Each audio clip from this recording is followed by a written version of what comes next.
Hello students, welcome to my YouTube channel Professor Ravindra Gaikwad एश coaching classes वश. आपण 12वीमध्ये केमिकल थर्मोडायनामिक्सचा केमिस्ट्री पार्ट 1 चा टॉपिक शिकत आहोत.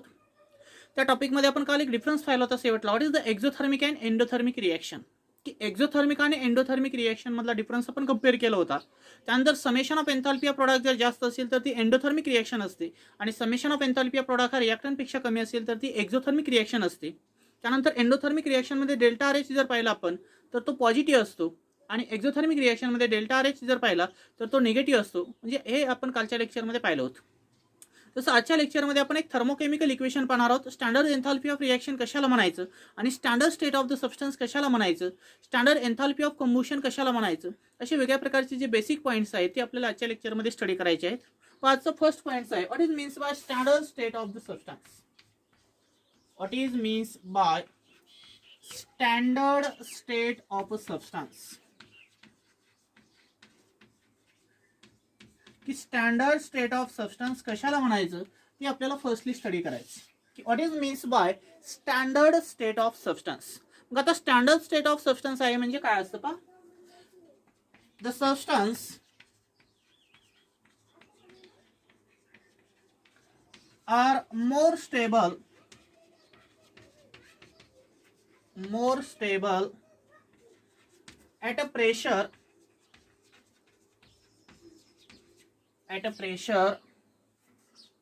1 bar and temperature 298 Kelvin or 25 degree Celsius are called as standard state of substance. Are called as standard state of substance. आपल्याला standard state of substance कशाला म्हणायचं ते माहिती झाले. काय सांगितले मी definition. The substance are more stable at a pressure of 1 bar and temperature 298 Kelvin or 25 degree Celsius are called as the standard state of a substance. की ज्या स्टेटला एखादा प्युअर सबस्टन्स हा त्याचं प्रेशर जर 1 bar असेल आणि टेम्परेचर 298 केल्विन जर असेल तर त्या प्युअर सबस्टन्सला आपण त्याचं स्टँडर्ड स्टेट ऑफ सबस्टन्स असं कन्सिडर करत असतो. But the given solution R more stable in given solution 1 molar concentration are presents. जर दिलेल्या सोल्युशनचं जर कॉन्सन्ट्रेशन हे 1 मोलार असेल तर समजायचं ते सोल्युशन हे प्युअर स्टेट मध्ये आहे. जे आपण सबस्टन्स सांगतो की एखादा सबस्टन्स हा स्टँडर्ड स्टेट मध्ये कधी असू शकतो ज्यावेळेस त्या सबस्टन्सचं प्रेशर हे 1 bar असेल आणि टेम्परेचर हे 298 केल्विन किंवा 25 डिग्री सेल्सिअस जर असेल तर दिलेला जो सबस्टन्स असणार आहे तो स्टँडर्ड स्टेट मध्ये आहे असं आपण सांगत असतो. पण दिलेलं सोल्युशन हे स्टँडर्ड स्टेट मध्ये कसं कन्सिडर करणार. Means in given solution the given solution having the 1 molarity की त्याचं कॉन्सन्ट्रेशन जर 1 मोलार कॉन्सन्ट्रेशन असेल. कॅपिटल एम म्हणजे मोलॅरिटी असते पहा. कॅपिटल एम म्हणजे काय असतं तुमची मोलॅरिटी असते आणि दिलेल्या सोल्युशनची मोलॅरिटी जर 1 मोलार असेल म्हणजे सोल्युशनचं कॉन्सन्ट्रेशन जर 1 मोलार असेल तर आपण कन्सिडर करू शकतो की दिलेलं सोल्युशन हे स्टँडर्ड स्टेट मधलं सोल्युशन आहे. आणि सबस्टन्स हे कोणत्या स्टेटमध्ये असतील 1 bar प्रेशर आणि टेम्परेचर जर 298 केल्विन असेल तर तो सबस्टन्स हा स्टँडर्ड स्टेटमध्ये असेल. आणि दिलेलं सोल्युशन जर 1 मोलार कॉन्सन्ट्रेशन असेल त्या सोल्युशनचं त्यावेळेस ते सोल्युशन हे स्टँडर्ड स्टेटमध्ये असतं असं आपण कन्सिडर करत असतो. मग याच्यामध्ये तुम्हाला एक्झाम्पल सांगता येतं. समजा तुमच्याकडे सोडियम आहे त्याची स्टँडर्ड स्टेट असते सॉलिड्स. समजा तुमच्याकडे कार्बन डायऑक्साईड आहे त्याची स्टँडर्ड स्टेट असते तुमची गॅसियस स्टेट. त्यानंतर तुमच्याकडे कार्बन आहे त्याची स्टँडर्ड स्टेट असते ग्राफाइट म्हणजे सॉलिड स्टेटमध्येच असतो. त्यानंतर तुमच्याकडे इथिल अल्कोहोल असेल C2H5 त्याची स्टँडर्ड स्टेट जर पाहिली तर लिक्विड स्टेट असते. त्यानंतर तुमच्याकडे असेल कॅल्शियम कार्बोनेट्स त्याला आपण लाइमस्टोन म्हणतो. तो देखील स्टँडर्ड स्टेट कोणती असते तुमची सॉलिड स्टेटमध्ये असतो. त्यानंतर तुमच्याकडे वॉटर असेल त्याची देखील स्टँडर्ड स्टेट काय असते तुमची लिक्विड असते. तर असे वेगळ्या प्रकारचे एक्झाम्पल आपल्याला इथे सांगता येतात. सोडियमची स्टँडर्ड स्टेट ही सॉलिड असते त्यावेळेस त्याचं प्रेशर हे 1 bar आणि टेम्परेचर 298 केल्विन जर असेल तर त्यावेळेस तो सॉलिड स्टेटमध्ये असतो. कार्बन डायऑक्साईड गॅसियस स्टेटमध्ये असतो ज्यावेळेस प्रेशर 1 bar आणि टेम्परेचर 298 केल्विन असेल. कार्बन हा ग्राफाईट फॉर्म मध्ये असतो, ज्यावेळेस प्रेशर हे 1 बार आणि 298 केल्विन टेम्परेचर असतं. त्याप्रमाणे इथिल अल्कोहोल देखील लिक्विड स्टेटमध्ये स्टँडर्ड स्टेट असते. कॅल्शियम कार्बोनेटची सॉलिड स्टँडर्ड स्टेट असते आणि वॉटरची देखील लिक्विड काय असते त्याची स्टँडर्ड स्टेट आहे. म्हणजे स्टँडर्ड स्टेट ऑफ सबस्टन्स आणि कंपाऊंडचे हे काही एक्झाम्पल आहेत. तसं तुम्हाला एक्झाम्पल मी विचारतील, what is the example of standard state of the substance and compounds. तिथेच तुम्ही असं एक्झाम्पल लिहू शकता. काय काय? सोडियम हा सॉलिड स्टेटमध्ये आहे, कार्बन डायऑक्साईड हा गॅसियस स्टेटमध्ये आहे, कार्बन हा ग्राफाईट फॉर्म मध्ये असतो म्हणजे सॉलिड स्टेटमध्ये असतो, C2H5OH आहे म्हणजे इथिल अल्कोहोल हा लिक्विड स्टेटमध्ये असतो, कॅल्शियम कार्बोनेट हा सॉलिड स्टेटमध्ये असतो आणि वॉटर हा लिक्विड स्टेटमध्ये असतो. मग त्यावेळेस तुम्हाला विचारलं जातं what is the standard state of the substance, की सबस्टन्सची स्टँडर्ड स्टेट असते म्हणजे कोणती असते. The standard state of a substance is a pressure 1 bar and temperature 298 kelvin और 25 degree Celsius. Then what is the standard state of the solution. मग सोल्युशनची standard state काय असणार आहे.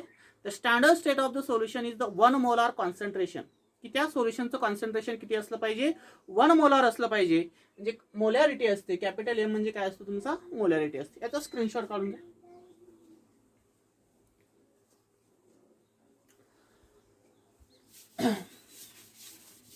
त्यानंतर एक छोटीशी डेफिनेशन शिकायची आपल्याला. त्याच्यानंतर what is means by standard enthalpy of reaction.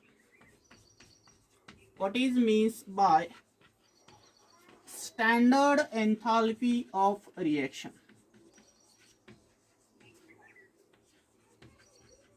What is means by standard enthalpy of reaction. Standard enthalpy of reaction आहे म्हणजे काय असेल, डेल्टा एच आर म्हणजे standard enthalpy of reaction. Standard आहे म्हणजे इथं 0 लिहितो आपण. Means delta R H naught, naught किंवा 0 म्हटलं तर चालेल. आणि हे नॉट हे म्हणजे काय असतं तुमचं स्टँडर्ड आहे. म्हणजे एन्थाल्पी ऑफ रिएक्शन काय झाला, डेल्टा आर एच आणि वरती डोक्यावरती 0 लिहिलं, याला म्हणायचं स्टँडर्ड एन्थाल्पी ऑफ रिएक्शन. आता स्टँडर्ड एन्थाल्पी ऑफ रिएक्शन म्हणजे काय असतं. The enthalpy change accompanying the enthalpy change accompanying. केव्हा एन्थाल्पी चेंज होणार आहे पहा. The enthalpy change accompanying the reaction then, the reaction then. अशी एक रिएक्शन आहे. The reaction then, the reactant and products are involved in their standard state. The reactants and products involved are in their standard states. In their standard states are called as standard enthalpy of reaction. Standard enthalpy of reaction. यालाच आपण standard enthalpy of reaction म्हणतो. काय सांगितले definition पहा. The enthalpy change accompanying the reaction फेन. केव्हा enthalpy change आहे. The reactants and products involved are in their standard state. की दिलेल्या रिएक्शन मध्ये असणारे जे रिएक्टंट आणि प्रोडक्ट आहे ते जर स्टँडर्ड स्टेट मध्ये असेल आणि त्यावेळेस जी एन्थाल्पी चेंज होणार आहे त्या एन्थाल्पीला आपण स्टँडर्ड एन्थाल्पी ऑफ रिएक्शन म्हणतो. काय डेफिनेशन लक्षात आली ना. द स्टँडर्ड एन्थाल्पी म्हणजे काय आहे. The enthalpy change accompanying the reaction when the reactants and products involved are in their standard state. की केमिकल रिएक्शन मध्ये जो रिएक्टंट आणि प्रोडक्ट असणार आहे त्यांच्यामध्ये असणारे जे सबस्टन्स आहे ते स्टँडर्ड स्टेटमध्ये जर असतील आणि त्यावेळी ज्या रिएक्शन मध्ये एन्थाल्पी चेंज होणार आहे त्या एन्थाल्पीला आपण काय म्हणतो स्टँडर्ड एन्थाल्पी ऑफ रिएक्शन. आणि त्यासाठी सिम्बॉल काय आहे delta R H naught. Naught आहे म्हणजे स्टँडर्ड्स आहे. याचे स्क्रीनशॉट काढून घ्या आपण. आता याच्यानंतर आपल्याला एक महत्त्वाचा पॉईंट पाहायचा आहे. What is means by thermochemical equation. की थर्मोकेमिकल इक्वेशन कशाला म्हणायचं ते आपल्याला पाहिजे पहा. What is means by thermochemical equations. त्याच्यामध्ये काही रूल्स आहेत आणि त्याचे डेफिनेशन्स आहेत पहा. महत्त्वाचा पॉईंट आहे एक मार्काचा. What is means by thermochemical equation. Thermochemical इक्वेशनलाच आपण बॅलन्स्ड केमिकल इक्वेशन देखील म्हणत असतो. मग आता थर्मोकेमिकल इक्वेशन म्हणजे काय आहे पहा. फर्स्टली तुम्हाला डेफिनेशन सांगतो. It is the balanced chemical equation. It is the balanced chemical equation. हे काय एक बॅलन्स्ड केमिकल इक्वेशन आहे. Means it is the balanced chemical equation in which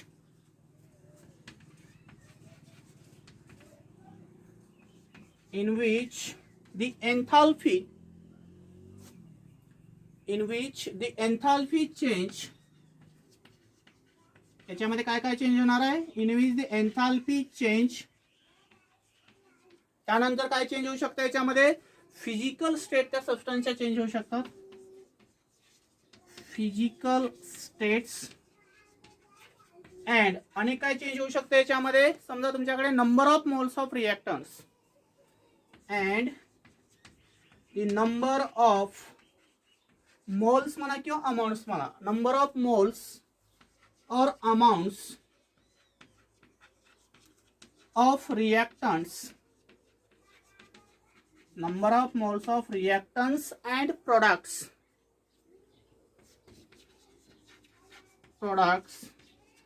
have been specified. ती त्याच्यामध्ये दाखवली पाहिजे. have been specified.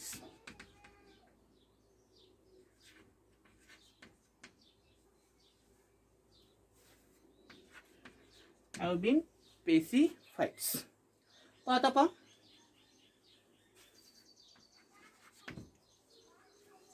Thermochemical equation ही एक मार्काला परीक्षेमध्ये विचारतं की what is means by thermochemical equation. Thermochemical इक्वेशनला आपण जनरली बॅलन्स्ड केमिकल इक्वेशन म्हणतो. काय डेफिनेशन सांगितले मी. It is the balanced chemical equation. हे एक बॅलन्स्ड केमिकल इक्वेशन आहे. बॅलन्स्ड केमिकल इक्वेशन आहे म्हणजे समप्रमाणामध्ये रिएक्टंट आणि प्रोडक्टमध्ये असणारे जे नंबर ऑफ मोल्स किंवा जी एलिमेंट असणार आहे ती सारखी जर असतील तर त्याला आपण बॅलन्स्ड केमिकल इक्वेशन म्हणतो. Means it is a balanced chemical equation in which जी एन्थाल्पी चेंज, की त्याच्यामध्ये चेंज होणारी जी एन्थाल्पी असेल त्या सबस्टन्सची physical state and number of moles or amounts of the reactant and products have been specified. की दिलेल्या केमिकल रिएक्शनमध्ये त्याच्यामध्ये काय एन्थाल्पी चेंज होणार आहे, निगेटिव्ह एन्थाल्पीची व्हॅल्यू आहे का पॉझिटिव्ह आहे ते देखील दाखवली पाहिजे. त्याच्यामध्ये जे सबस्टन्स आहे त्यांची प्युअर स्टेट दाखवली पाहिजे. सॉलिड असेल तर यस, लिक्विड असेल तर यल, गॅसियस स्टेटमध्ये असेल तर जी, ॲक्वेस असेल तर AQ. आणि त्याच्यामध्ये जे स्टायकोमेट्रिक कोएफिशियंट आहे ज्याला आपण अमाउंट्स किंवा मोल्स म्हणतो ते देखील त्या रिएक्शनमध्ये जर स्पेसिफाय असतील किंवा रिप्रेझेंट केलेले असतील तर त्या इक्वेशनला आपण बॅलन्स्ड केमिकल इक्वेशन म्हणतो. आणि अशा प्रकारचं जे बॅलन्स्ड केमिकल इक्वेशन आहे त्यालाच आपण काय म्हणतो, थर्मोकेमिकल इक्वेशन. अशा प्रकारचं बॅलन्स्ड केमिकल इक्वेशन लिहित असताना समजा तुमच्या समोर एक एक्झाम्पल दाखवतो मी. फर्स्टली समजा तुमच्याकडे मिथेन आहे. कोणत्या गॅस स्टेटमध्ये असतो, गॅसियस स्टेटमध्ये आहे. त्यानंतर समजा तुमच्याकडे एखादा दुसरा कंपाऊंड असेल, ऑक्सिजन आहे. कोणत्या स्टेटमध्ये असेल, हा देखील गॅसियस स्टेटमध्ये. मग मिथेनचं जर आपण ऑक्सिडेशन केलं तर काय तयार व्हायला पाहिजे, याच्यामध्ये कार्बन डायऑक्साईड गॅस तयार होईल. काय तयार होईल, कार्बन डायऑक्साईड गॅस तयार होईल. त्यावेळेस साईड प्रोडक्ट काय भेटेल, हायड्रोजन आहेत म्हणल्यावर 2 इक्विव्हॅलंट ऑफ H2O. H2O कोणत्या स्टेटमध्ये असतो, लिक्विड, म्हणजे स्मॉल एल ने लिहिलं मी. त्यावेळेस एन्थाल्पी ऑफ द रिएक्शन म्हणजे स्टँडर्ड एन्थाल्पी ऑफ रिएक्शन जर पाहिली तर साधारण -890 किलोजूल पर मोल एवढे असते. हे आपण एक थर्मोकेमिकल इक्वेशन घेतलं. काय घेतलं, एक मिथेन गॅस आहे त्याचं ऑक्सिडेशन केलं म्हणजे 2 इक्विव्हॅलंट ऑफ O2 घेतला. त्याच्यापासून कार्बन डायऑक्साईड आणि वॉटर वेपर तयार झाले. त्यावेळेस स्टँडर्ड एन्थाल्पी ऑफ रिएक्शन किती आहे, -898 किलोजूल पर मोल आहे. मग समजा तुम्हाला एक्झाम मध्ये असं विचारलं, what are the guidelines for writing the thermochemical equation. की समजा तुम्हाला एखादं थर्मोकेमिकल इक्वेशन जर लिहायचं असेल तर त्याच्यासाठी काय काय प्रकारचे रूल्स आहेत. जसं की तुम्हाला त्याच्यामध्ये एन्थाल्पी चेंजची व्हॅल्यू माहित पाहिजे. त्याच्यामध्ये असणाऱ्या ज्या फिजिकल स्टेट आहेत सबस्टन्सच्या त्या रिप्रेझेंट केलेल्या असल्या पाहिजेत. आणि त्याच्यामध्ये जे अमाऊंट्स ऑफ मोल्स आहेत जसे की ते दाखवले आहेत किंवा इथे दाखवले आहेत अशा प्रकारचे स्टायकोमेट्रिक कोएफिशियंट देखील त्याच्यामध्ये इंडिकेट केलेलं महत्त्वाचे आहे. त्याच्यामध्ये काही प्रकारचे रूल्स आहेत ते सांगतो पहा. त्याच्यामध्ये फर्स्ट रूल आहे, consider the balanced equation for reactants and products. की पहिल्यांदा जी काही तुम्हाला केमिकल रिएक्शन दिलेलं आहे की त्याच्यामध्ये बॅलन्स्ड इक्वेशन तुम्हाला काय केलं पाहिजे, कन्सिडर केलं पाहिजे. Means firstly consider the balanced chemical equation for the reactants and products. की रिएक्टंट आणि प्रोडक्टमध्ये असणारे जे एलिमेंट्स आहेत ते सारखे असले पाहिजेत. म्हणजे ती रिएक्शन कशी केली पाहिजे, फर्स्ट स्टेपला बॅलन्स्ड असली पाहिजे. पहा इथं कम्पेअर करा. इथं 1 कार्बन आहे, इकडे 1 कार्बन आहे. इथं 4 हायड्रोजन आहेत, इकडे 4 आहे. 2 × 2 4. इथं 2 O2 आहेत म्हणजे 2 गुणिले 2 किती झाले 4. इकडं 4 आहेत, इथले 2 आणि इथले 2.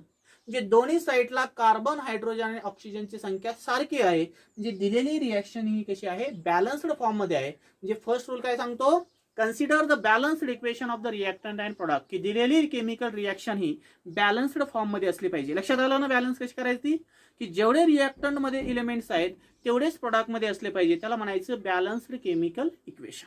रूल नंबर 2 काय सांगतो पहा, the value of the and appropriate sign of the enthalpy change is given on the right hand side. की समजा तुम्हाला जी केमिकल रिएक्शन दिली आहे बॅलन्स्ड फॉर्म मध्ये, त्याच्यामध्ये जी स्टँडर्ड एन्थाल्पीची जी व्हॅल्यू असणार आहे किंवा त्याचं जे साइन असणार आहे, तर मी लिहिलेलं आहे पहा साइन. काय साइन आहे याचं, मायनस, आणि त्याची व्हॅल्यू जी आहे अप्रोप्रिएट म्हणजे फिक्स व्हॅल्यू, ती तुम्हाला राईट हँड साइडला इक्वेशनच्या लिहायची आहे. Means the sign and appropriate value of the given chemical reactions are written on the right hand side of the thermochemical equation. की थर्मोकेमिकल इक्वेशनच्या राईट हँड साईडला त्याचं साइन आणि व्हॅल्यू लिहिणं गरजेचं आहे, ज्याला आपण एन्थाल्पीची व्हॅल्यू म्हणतो. मी स्टँडर्ड एन्थाल्पी ऑफ व्हॅल्यू याच्यासाठी किती आहे, -890 किलो जूल पर मोल्स. त्यानंतर रूल नंबर 3 सांगतो पहा, the physical state of the reactant and products are specified by the letters. की वेगळ्या प्रकारचे लेटर्स यूज करून आपण त्या केमिकल रिएक्शनचे जे फिजिकल स्टेट्स आहेत ते इंडिकेट करणं गरजेचं आहे.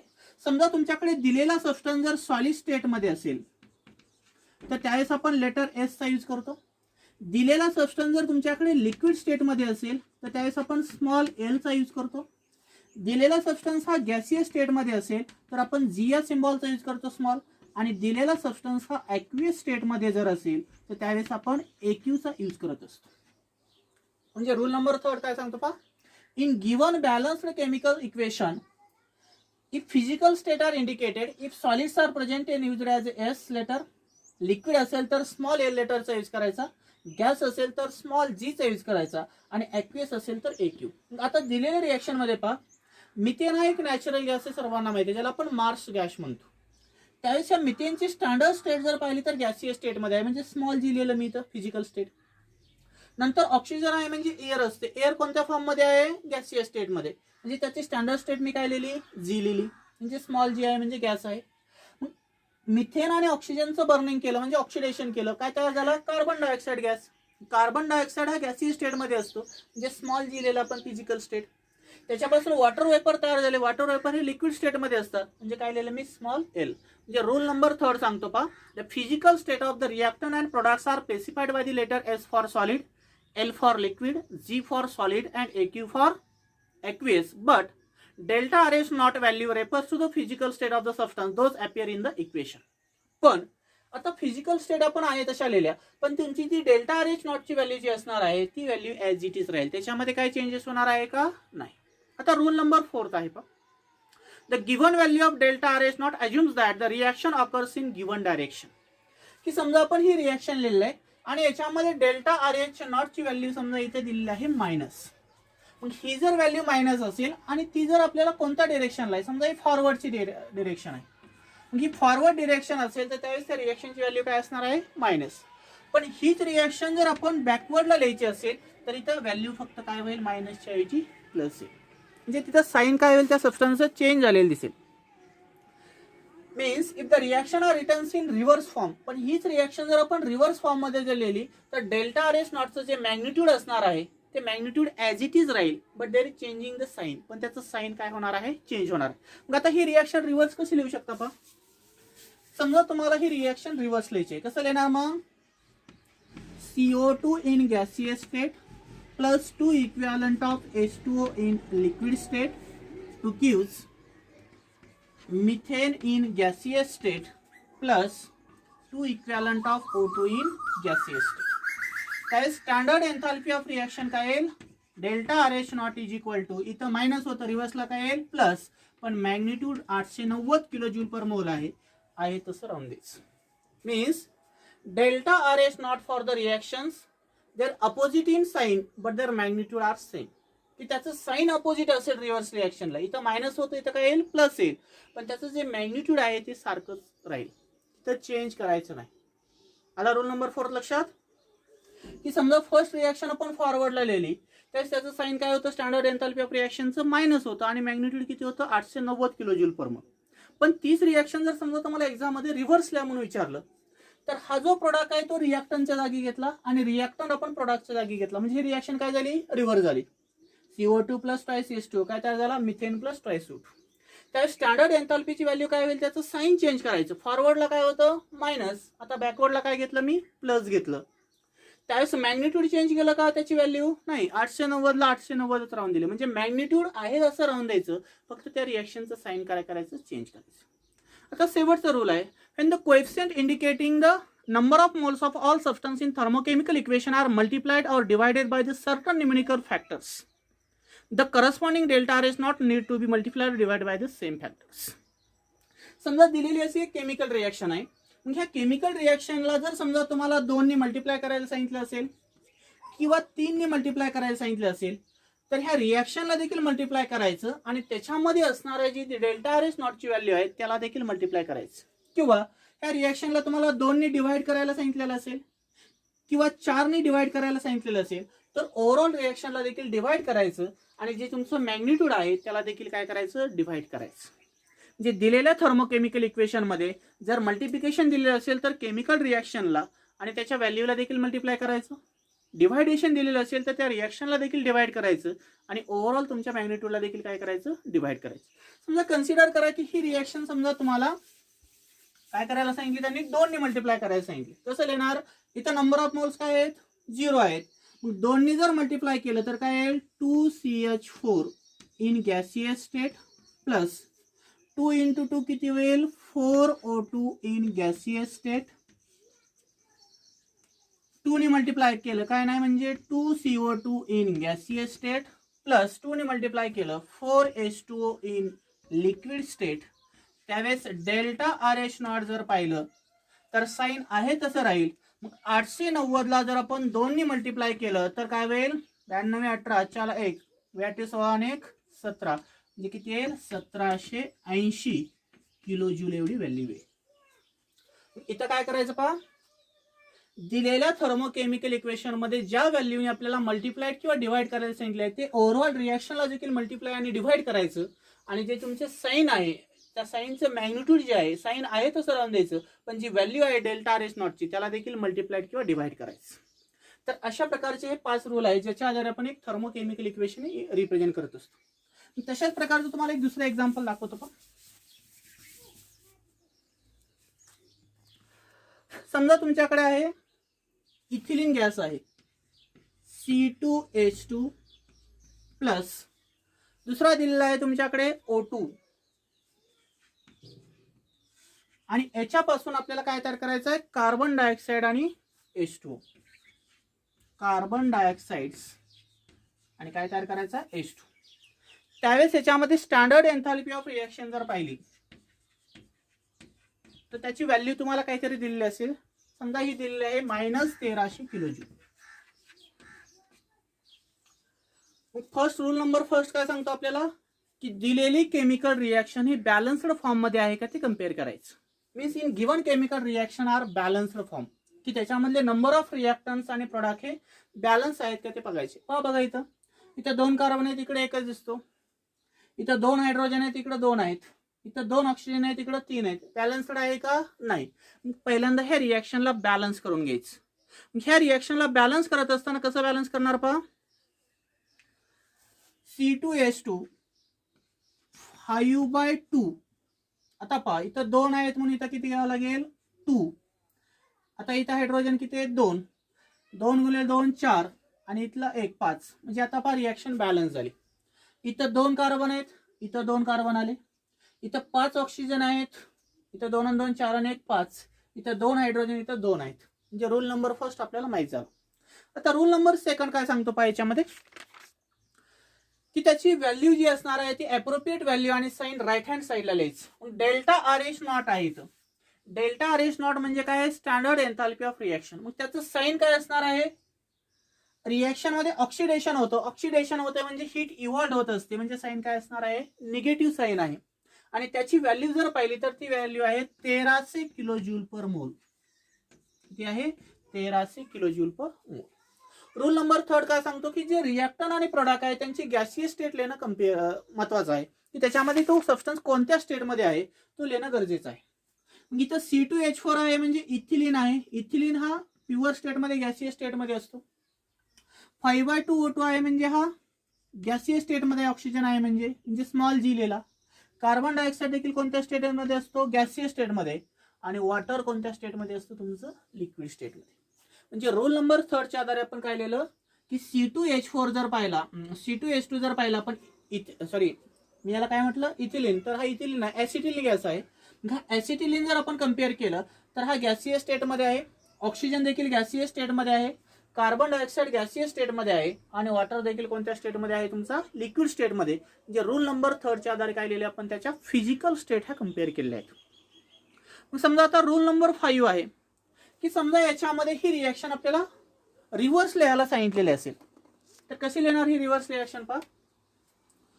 2 equivalent of CO2 in gaseous state plus H2O in liquid state to gives C2H2 in gaseous state plus 5/O2 in gaseous state.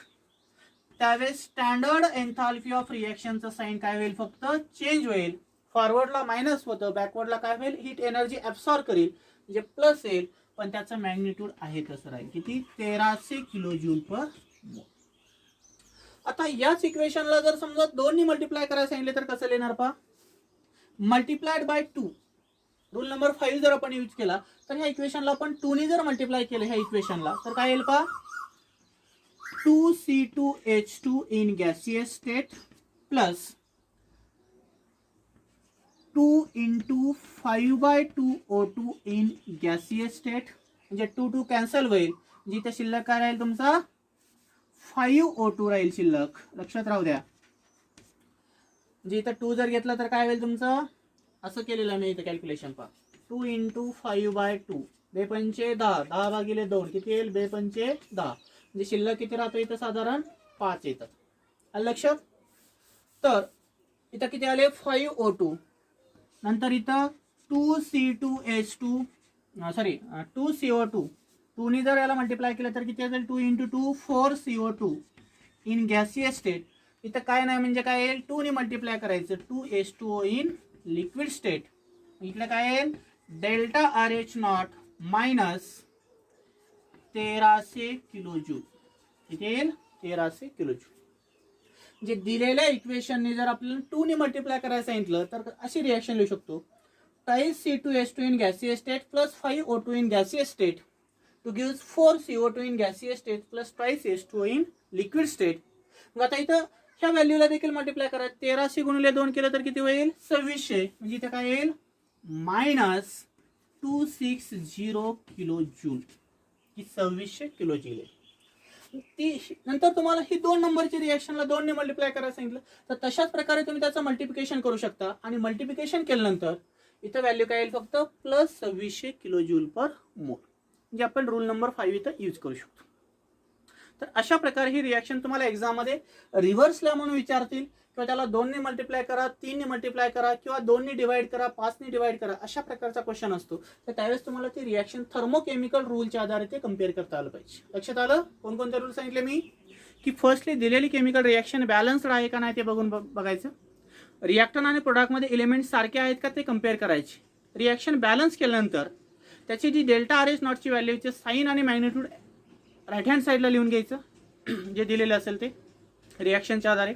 Minus असेल तर मायनस प्लस असेल तर प्लस. मायनस कधी लिहितो आपण इव्हॉल्युशन होत असेल हीट एनर्जी तर हीट एनर्जी ॲब्सॉर्ब करत असेल तर प्लस आणि जे मॅग्निट्यूड आहे ते आपण राईट हँड साईडला लिहायचं. तिसऱ्या रूलच्या आधारे आपण त्याची फिजिकल स्टेट रिप्रेझेंट करत असतो. सॉलिड असेल तर एस लिहायचं, लिक्विड असेल तर स्मॉल एल लिहायचं, गॅस असेल तर स्मॉल जी लिहायचं, ॲक्वियस फॉर्ममध्ये असेल तर AQ लिहायचं. चौथ्या रूलच्या आधारे आपण त्याची जी स्टँडर्ड एन्थाल्पीची फॉरवर्डची जी व्हॅल्यू आहे ती आपण बॅकवर्डला जर रिॲक्शन लिहिली म्हणजे रिव्हर्स रिॲक्शन जर लिहिली तर मॅग्निट्यूड आहे तसं राहून द्यायचं. ते त्याचं साईन चेंज करायचं. फॉरवर्डला मायनस असेल तर बॅकवर्डला प्लस येईल, फॉरवर्डला प्लस असेल तर बॅकवर्डला मायनस येईल आणि त्याचं साईन आहे मॅग्निट्यूड आहे तसं राहून द्यायचं म्हणजे व्हॅल्यू आहे तशी राहून द्यायची. आणि शेवटच्या रूलच्या आधारे दिलेल्या न्यूमेरिकल केमिकल रिॲक्शनला न्यूमेरिकल फॅक्टरने आपण डिवाइड करू शकतो किंवा मल्टिप्लाइड करू शकतो. डिवायडेशन किंवा मल्टिप्लिकेशन जर असेल तर ओव्हरऑल रिॲक्शनला डिवाइड आणि मल्टिप्लाइड करायचं आणि त्याची जी मॅग्निट्यूड किंवा व्हॅल्यू दिली आहे डेल्टा आर एस नॉटची त्याला देखील डिवाइड किंवा मल्टिप्लाइड करायचं आणि ती ओव्हरऑल रिॲक्शन तुम्ही शेवटी लिहू शकता. त्याला म्हणायचं थर्मोकेमिकल इक्वेशन. आलं इथपर्यंत लक्षात? त्याचा स्क्रीनशॉट काढून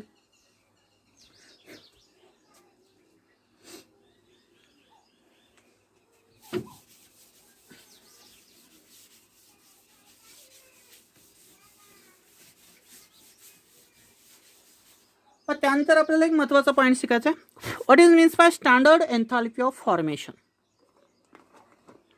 काय आहे? What is means by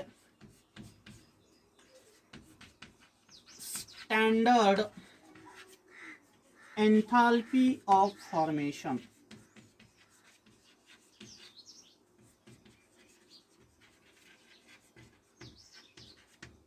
what is means by standard enthalpy of formation. याच्यासाठी सिम्बॉल आहे डेल्टा. फॉर्मेशन म्हणजे small F, delta H enthalpy आणि स्टँडर्ड म्हणजे 0. लक्षात आलं? डेल्टा एफ एच नॉट म्हणजे स्टँडर्ड म्हणजे नॉट, एन्थाल्पी म्हणजे डेल्टा एच आणि फॉर्मेशन म्हणजे स्मॉल एफ. म्हणजे डेल्टा एच एफ नॉट म्हणजे काय? तुमचा स्टँडर्ड एन्थाल्पी. याची आपल्याला स्टँडर्ड एन्थाल्पी ऑफ फॉर्मेशन कशाला म्हणायचं ते आपल्याला फर्स्टली पाहायचं आणि त्याचे काही एक्झाम्पल आहेत ते आपल्याला शिकायचे. त्याच्यामध्ये the enthalpy change that accompanies, the enthalpy change, the enthalpy change, enthalpy change होणार आहे केव्हा? That अकंपनीज,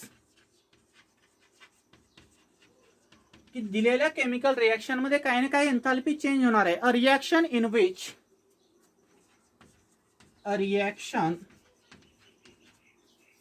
which,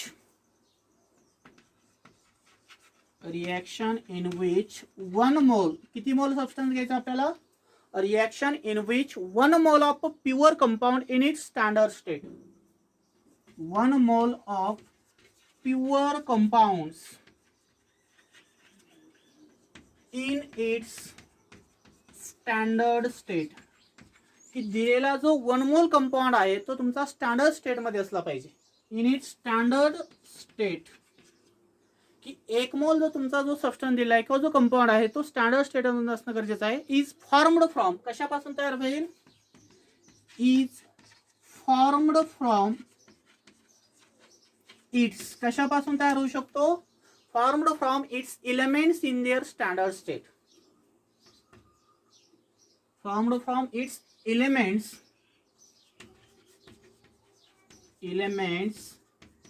in their standard state, की दिलेला जो कंपाऊंड स्टँडर्ड स्टेट मध्ये आहे त्यावेळेस त्याचे एलिमेंट देखील कसे असले पाहिजेत? स्टँडर्ड स्टेट मध्ये असले पाहिजेत. ते जर एलिमेंट जर स्टँडर्ड स्टेट मध्ये जर असतील, the enthalpy change for the reaction, त्यावेळेस त्याला आपण काय म्हणतो असतो? Standard enthalpy of reaction. ज्यालाच आपण काय म्हणतो? are called as standard enthalpy of reaction. Standard enthalpy of reaction. What is means by standard enthalpy of formation म्हणायचा. What is means by standard enthalpy of formation? कशाला म्हणायचं लक्षात आलं ना? The enthalpy change that accompanies a reaction in which 1 mole of pure compound in its standard state is formed from its element in their standard state are called as standard enthalpy of formation. की 1 मोल एवढा जर आपल्याला standard compound हा pure state मध्ये जर तयार करायचा असेल तर त्यावेळेस त्याच्यामध्ये जी एलिमेंट असणार आहेत फॉर्मेशनचे, ती एलिमेंटची स्टेट देखील कशी असली पाहिजे? स्टँडर्ड स्टेट असली पाहिजे.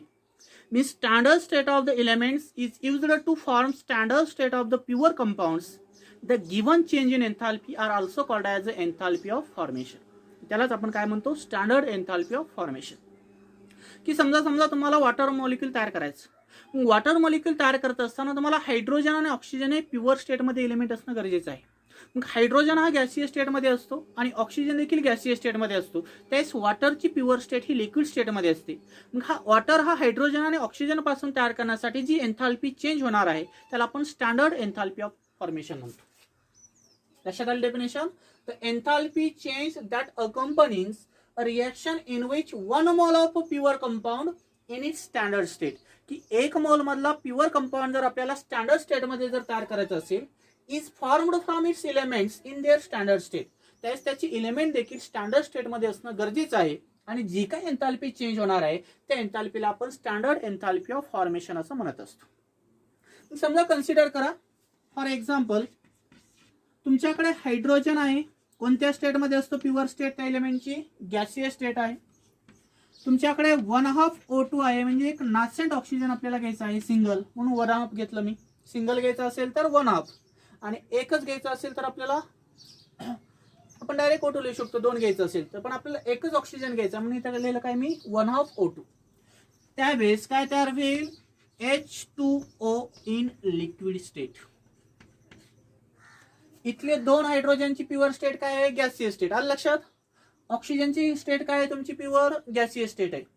इथले 2 हायड्रोजन आणि इथला 1/2 O2 आहे, म्हणजे एक सिंगल नासेंट हायड्रोजन घेतला, नवजात हायड्रोजन, ऑक्सिजन वायू म्हणतो आपण त्याला. तो किती घेतला मी, एकच. H2 आणि इथला एक ऑक्सिजन काय झाला, H2, त्याची स्टँडर्ड स्टेट काय आहे तुमची, लिक्विड्स मध्ये आहे. त्यावेळेस याची डेल्टा H फॉर्मेशनची जर व्हॅल्यू पाहिली, स्टँडर्ड डेल्टा फॉर्मेशन, तर साइन काय आहे त्याचं, निगेटिव्ह, आणि ती व्हॅल्यू आहे साधारण 286 किलो जूल पर मोल. किती आहे, 286 किलो जूल पर मोल. Means 1 mole of pure compounds in its standard state are prepared from its standard state of the elements. Such enthalpy change are called as the standard enthalpy of formation. की 1 मोल जर आपल्याला pure state मध्ये जर compound हा तयार करायचा असेल स्टँडर्ड स्टेट मध्ये, त्यावेळेस त्याची एलिमेंटची स्टेट देखील स्टँडर्ड असणं गरजेचं आहे. आणि त्याच्यामध्ये जी एन्थाल्पी चेंज होणार आहे त्या एन्थाल्पी चेंजला आपण काय म्हणतो, standard enthalpy of formation.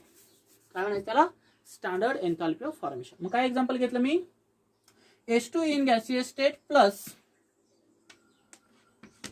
1/2 O2 in gaseous state to give H2 in liquid state, delta H of formation is equal to -286 kilo joule per मोल.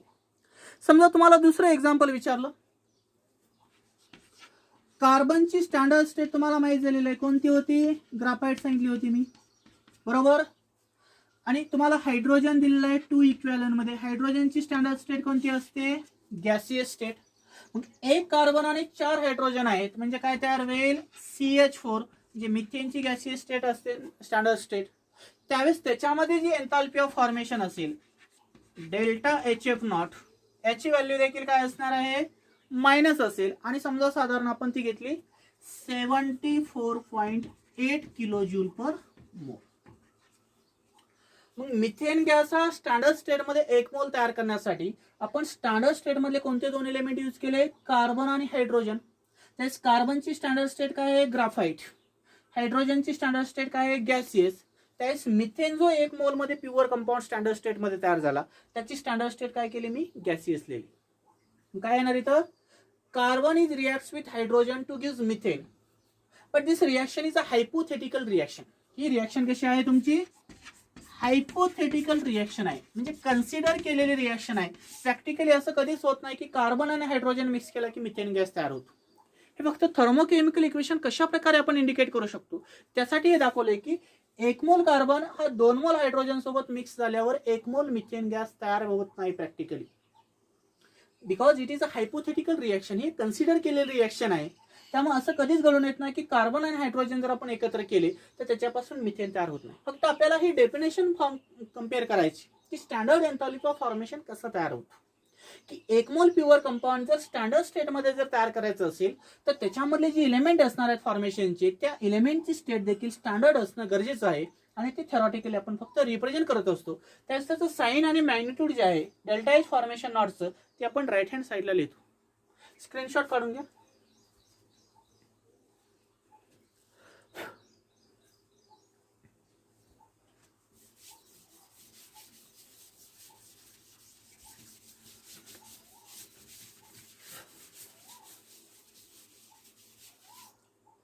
पण त्यानंतर आज महत्त्वाचा पॉईंट व्हायचा आहे, standard enthalpy of formation in determining the standard enthalpy of reaction. कोणता point आहे, standard enthalpy, standard enthalpies of formation, standard enthalpy of formation in determining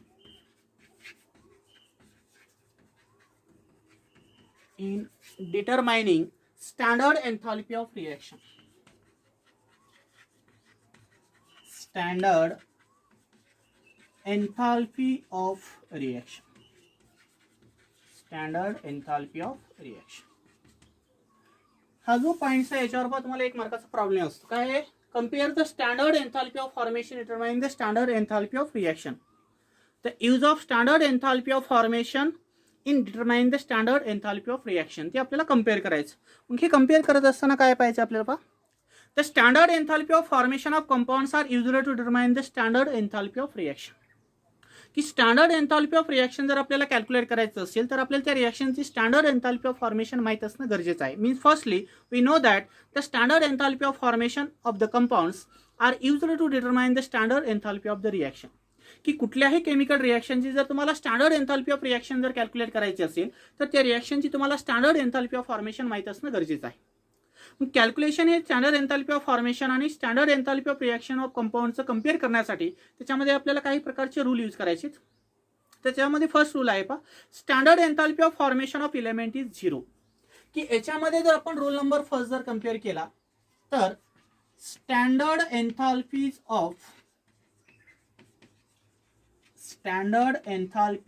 of formation of an elements, formation of an element is always 0. Of an element is always 0. की ज्यावेळेस आपल्याला ही reaction compare करायची त्यावेळेस standard enthalpy of formation of the element, की एखादा element दिले असेल आणि त्याची स्टँडर्ड एन्थाल्पी ऑफ फॉर्मेशन जर पाहिलं तर ती ऑलवेज काय असते तुमची 0 असते. समजा फॉर एक्झाम्पल मध्ये कन्सिडर करा delta HF naught of hydrogen, याची स्टँडर्ड एन्थाल्पी जर पाहिले तर ती 0 असेल. त्यानंतर डेल्टा HF नॉट CO2, याची स्टँडर्ड एन्थाल्पी जर पाहिले तर ती देखील काय असेल तुमची 0 असेल. त्यानंतर डेल्टा HF नॉट कार्बन ग्राफाइट्स, त्याची जर स्टँडर्ड एन्थाल्पी ऑफ फॉर्मेशन जर पाहिले तर ती काय असते 0 असते. Means the standard enthalpy of formation of the every elements is always 0. Hydrogen असेल तर त्याची एन्थाल्पी ऑफ फॉर्मेशन 0 असेल, क्लोरीन असेल तर त्यांची एन्थाल्पी ऑफ 0 असेल, कार्बन डायऑक्साइड असेल तर त्याची एन्थाल्पी ऑफ 0 असेल, वॉटर असेल तर त्याची एन्थाल्पी ऑफ फॉर्मेशन 0 असेल. त्यानंतर ग्राफाइट असेल म्हणजे कार्बन असेल तर त्याची एन्थाल्पी ऑफ देखील काय असेल तुमची 0 असेल. बट सेकंड रूल काय सांगतो पहा, standard enthalpy of formation of the compound is equal to standard enthalpy. Rule number second काय सांगतो,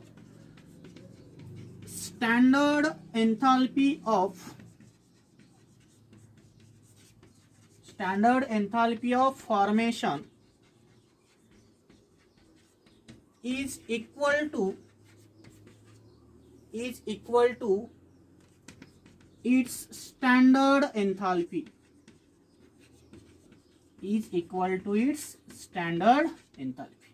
means standard enthalpy of formation of compounds, कशाची पण कंपाउंडची. Means standard enthalpy of formation of compound is equal to standard enthalpy.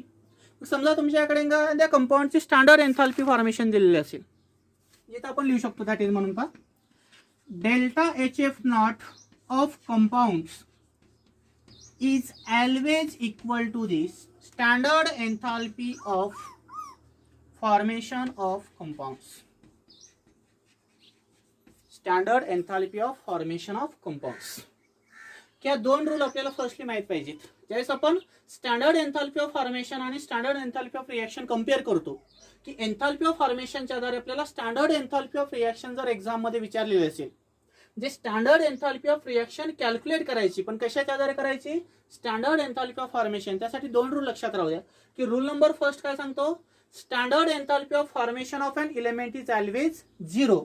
की कुठल्याही एलिमेंटची standard enthalpy of formation ही 0 असते. तो हायड्रोजन असू द्या, कार्बन डायऑक्साइड असू द्या, क्लोरीन असू द्या, कार्बन असू द्या, वॉटर असू द्या, ऑक्सिजन असू द्या, सोडियम असू द्या, कॅल्शियम कार्बोनेट असू द्या, त्याची जी स्टँडर्ड एन्थाल्पी ऑफ फॉर्मेशन आहे ती कशी असते, 0 असते. रूल नंबर सेकंड काय सांगतो, standard enthalpy of the formation of the compound is equal to its standard enthalpy.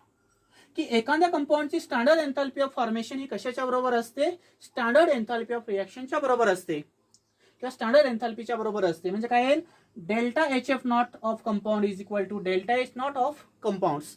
याच्या आधारे आपल्याला हे रिएक्शन कम्पेअर करायचे. मग कशा, समजा तुम्हाला एखादी केमिकल रिएक्शन दिलेली असेल, ती केमिकल रिएक्शन आपण कशा प्रकारे सॉल्व्ह करायची. समजा तुम्हाला एक केमिकल रिएक्शन दिलेलं आहे.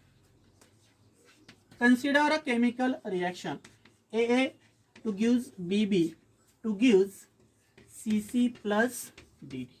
अशा प्रकारची एक तुम्हाला केमिकल रिएक्शन दिलेलं आहे. मग त्याची स्टँडर्ड एन्थाल्पी ऑफ रिएक्शन आपल्याला रिप्रेझेंट करायची. Means the standard enthalpy of reaction, standard enthalpy of reaction is given by या रिएक्शनच्या आधारे तुम्हाला standard enthalpy of reaction calculate करायची. पण कशाच्या आधारे, by using standard enthalpy of फॉर्मेशनच्या आधारे.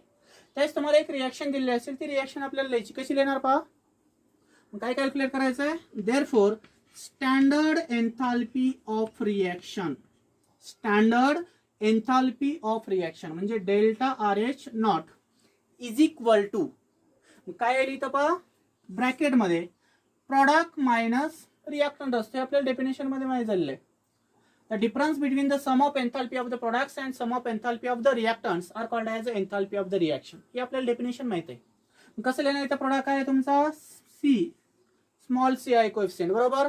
स्टँडर्ड एन्थाल्पी साठी आपण काय यूज करणार, डेल्टा H नॉट आणि त्या ब्रॅकेटमध्ये capital C plus D delta H naught capital D. म्हणजे प्रोडक्ट लिहिला आपण व्हॅल्यू, बरोबर. इथं प्रोडक्टची व्हॅल्यू नंतर आपल्या इकडे रिएक्टंट राहिला. रिएक्टंट काय आहे पहा, A delta H naught A plus B delta H naught B.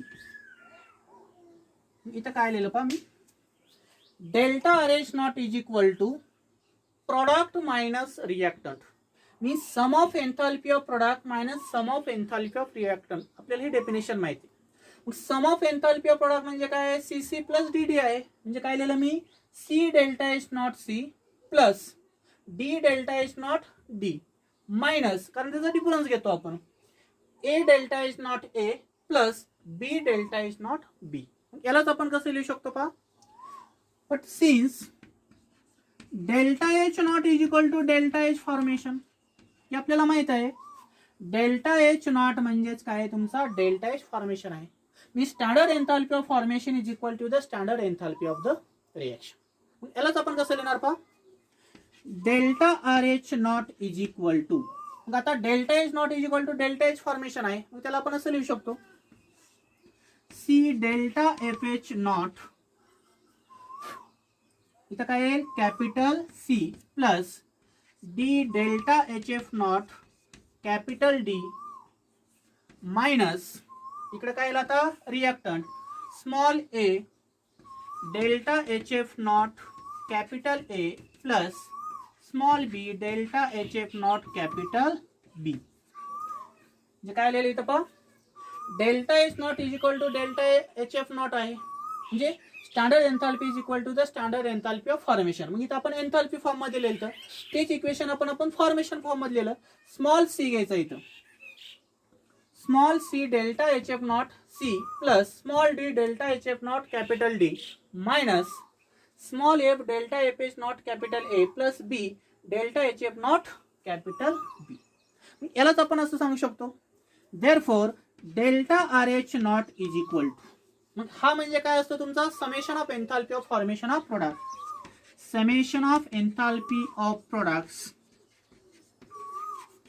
Minus summation of enthalpy of reactants. summation of enthalpy of reactant असतो. एक्झाम मध्ये तुम्हाला अशी केमिकल रिएक्शन दिली जाते, तिथे स्मॉल a b c आणि d च्या जागी काही व्हॅल्यू दिल्या जातात आणि त्याच्या आधारे तुम्हाला हा फायनलचा फॉर्म्युला यूज करायचा आणि त्या फॉर्म्युल्याच्या आधारे तुम्हाला enthalpy of formation reaction calculate करायचं by using enthalpy of formation. Delta R S naught जर कॅल्क्युलेट करायचं असेल तर काय असेल, summation of enthalpy of product म्हणजे summation of standard enthalpy of formation of product minus summation of standard enthalpy of formation of reactant. हे जर value आपल्याला माहित असेल आणि त्यांचा डिफरन्स जर घेतला तर त्याच्या आधारे आपल्याला standard enthalpy of reaction calculate करता येते. म्हणजे आपली हेडिंग इथं लक्षात येते पहा. Bye using standard enthalpy of formation in determine the standard enthalpy of reaction. की एखाद्या केमिकल रिएक्शनची जर आपल्याला स्टँडर्ड एन्थाल्पी कॅल्क्युलेट करायची असेल तर त्यावेळेस आपण स्टँडर्ड एन्थाल्पी ऑफ फॉर्मेशनचा हा फॉर्म्युला यूज करतो. काय फॉर्म्युला आहे, summation of delta H F not product minus summation of delta H F not reactant. म्हणजे यालाच कसं वाचू शकतं, summation of standard enthalpy of formation of product minus summation of delta standard enthalpy of formation of reactant that is equal to standard enthalpy of reaction. Screenshot काढा, हे एक मार्काला याच्यावर problem असतो पण लक्षात राहू द्या. शेवटचा हा फॉर्म्युला.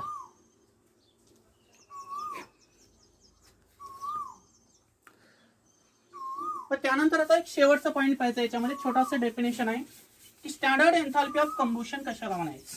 ज्वलन, कंबुशन म्हणजे ज्वलन. की स्टँडर्ड एन्थाल्पी ऑफ कंबुशन कशाला म्हणायचं. शेवटचा पॉइंट आहे standard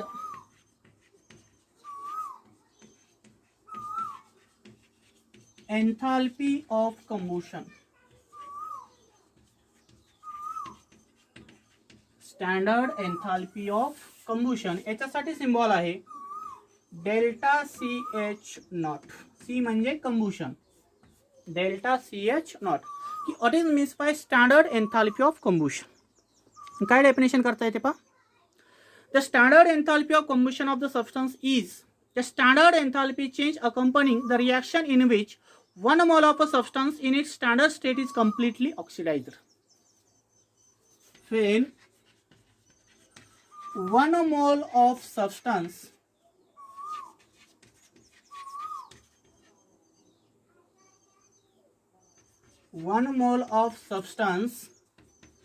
in its standard state, 1 mole of a substance in its standard state is completely oxidized.